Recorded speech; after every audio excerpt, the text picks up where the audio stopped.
paint job. Another week went by, then I couldn't roll down my left window. It was just stuck somehow. Another week went by, something was wrong with the pedals. I don't know what went wrong, you know, they didn't work. Another week went by, the right door couldn't open. And you know what, 3 months later, the whole car just, you know, dismantled like this and was lying on the ground like pieces to the puzzle. It just kind of exploded.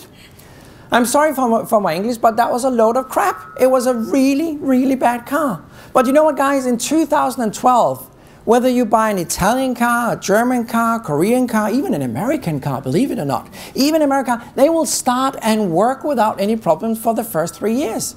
So you can't really compete on technology today because the competitor got quite bright people as well. Korean, not quite as bright as you guys, of course, but almost as bright, okay?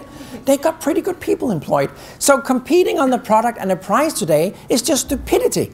Because there will always be somebody in the world somewhere that will be slightly cheaper than you on the services your company are offering. Just to finish this one off, what Kahneman also discovered, and I'm not here to offend all the women in the room, but what he also discovered is that everybody involved in the stock market is just hysterical women. There's no rational behavior behind the value of a public company. There's no rational calculation behind it. It's all emotional.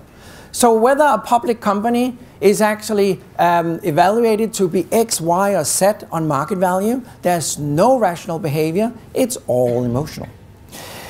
Just to prove that, I actually brought this small story along. I don't know whether here in Asia, have you got newspapers that are running these share games where you can invest in shares without really putting money into it? You know, you just get involved. So you pretend to invest in shares, and the player that comes out with the best outcome, he wins a prize. You know, a travel, a trip, a car, something like that. In Scandinavia, we got a business paper who did that. And they invited Gigi and Tronde.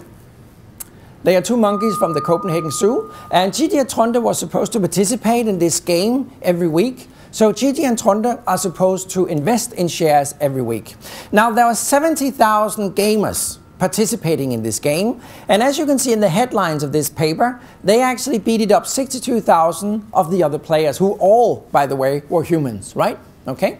Now the way it worked was every week when Gigi and Tronde had to invest in a share, it's a pretty bad picture up here, but what you might see here is a small spot, that's a ketchup spot, and each ketchup spot represented a named share. So every week Gigi and Tronde was introduced to this line of ketchup spots, which was shares, and the ketchup spot they licked up the first, they bought that share, and hey guys, Gigi and Tronde came out with a profit of about 1,000 euros, and they beat up 62,000 other players. So they were actually outperforming